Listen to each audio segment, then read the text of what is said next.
Standing here at Joburg International, Alfie Cox back from Paris, strapped up shoulder and all. Alfie, a bit of a disappointment really to have come back from the Dakar having dropped out. Yeah, Dave, I mean, look, I cannot be very unhappy. I've done almost 60,000 kilometers of the Dakar the last 5 years. But, this thing just gets better and better as you go along. And this year I went into it, hadn't lost a lot of time up there with the front guys. And, I mean, you see how the race changes every single day. And I was very unlucky. Ran off the road into like a sea of whoop-de-doo sandy whoops, and the bike got out of control, crashed, and I must have fallen wrong, put my arm out. You normally just put your arm out, and yeah, I've broken my shoulder. There's a fracture in the shoulder, and well, I couldn't carry on. It was impossible to ride the bike. Alfie, I believe you were stuck in the desert for something like 4 hours as the doctors tried to work on you in the middle of the desert. We get given a medical beacon, one of those little distress beacons. That is something that any motorcyclist never wants to even look at that beacon. It's something that they give you and you just hide it away on the bike. And I had to take the beacon out. And every time we have this, we go and fetch this beacon, they try and tell us how to work it. And I'd never want to know how to work the beacon. But this time, you pull a little aerial out. It's electrically operated. You stick it on, it sends a satellite signal. But one thing that I was a little bit concerned about, it took about 25 to 30 minutes for the helicopter to come fetch me. Look, I wasn't critical. I had made myself comfortable. I was waiting for the chopper to come, but 30 minutes I would say is a little bit too long. They reckon that they had problems with other guys crashing as well. Maybe that was the story. But I think satellite tracking on the motorcycle is the new thing that they're going in for now.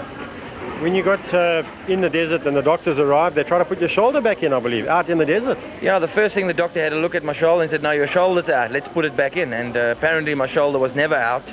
And over the day of 4 hours waiting to get back to the bivouac, 3 doctors came, forcing my arm left, right, pulling it, trying to put it back in, and it was never out. It was just a fracture in the bone. So that was a lot of pain, I must be honest. But 10 out of 10 to them, they do a fantastic job. I'm lucky that I wasn't injured internally. I'd hate to be injured internally where I needed help very, very quickly. And to be lying there for half an hour is not a good feeling. They actually airlifted you out with Shinazuka, who was driving the Nissan. Yeah, that day there was, I think, about 13 or 14 very bad incidents, necks, backs. Shinazuka, almost was life-threatening. So it was a bad day of crashes. But for me, it wasn't a day where I had a fantastic crash. That it was something that, it was just unlucky. And the worst part about it, to wait another year to go back to the Dakar. Well, as you know, I went to Egypt this year compared to going to Dakar. Tell us about that. A little bit of a different route. One thing we weren't happy with, it was a lot of the tourist routes that they use through Libya. A lot of tourists are allowed to ride. Libya was a no zone for many, many years. It's the most beautiful desert in the world. And now we were on tourist routes, a lot of dust, a lot of fish. And for me, yes, the dunes were nice, but on a motorcycle, they're not difficult. When you see them, an average good rider that can ride dunes, we cross those things like they're nothing. But it was a fantastic time to be in the dunes, but too much dust. And but finishing definitely in Egypt was a better feeling. Dakar, we've been there so many times. It's a mad rush. It's a hustle and a bustle. It's just crazy when you get to Dakar. It was nice to finish in Sharm el-Sheikh. Beautiful resorts there. That was one good thing. But I reckon it's going to go back to Dakar. That is the Dakar race, to go back there. And just to see how the race went at the end. And the KTM's dominated once again. Tell us a bit about the bikes. No problems there, I believe. Yeah, I think, for the last 2 years, we've had an unbreakable single cylinder. It's just something that we can throw anything at that motorcycle every single day. And the beauty about it, you saw it was total domination in the single cylinders. I mean, the privateers, I think there was more than 3/4 of the field on the new KTM 660 replica. We had some of the privateers running in the top 5 every single day on this motorcycle. So KTM at the moment, the single cylinder is the one to go for. And the twin cylinder, yes, there's 1 or 2 riders that can ride the twin, but they had a little bit of hardening of camshaft. One camshaft lobe wasn't hardened properly, and they had a few noises in the engines, but that's just small things that we had in the singles 2-3 years ago. So single, twin, for me, I will stay with a single, unbeatable, and just to see the privateers. And it's just fantastic to go to any privateer that's on a new KTM now, say, how are you doing? And the guy's just over the moon and know that this bike's going to take him to the end, and it makes him look good at the end of the day, which is very good for the sport.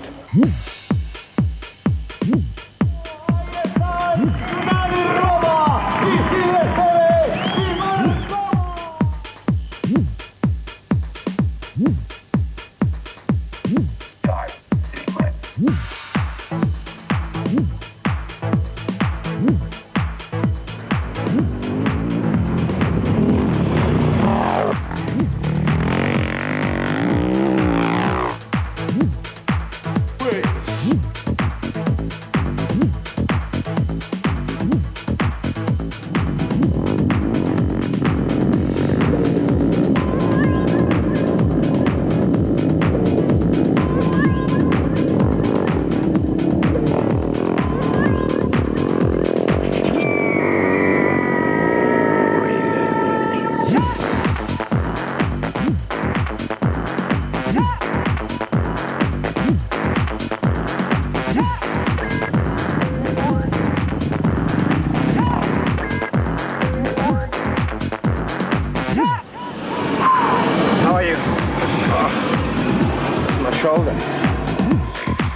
Le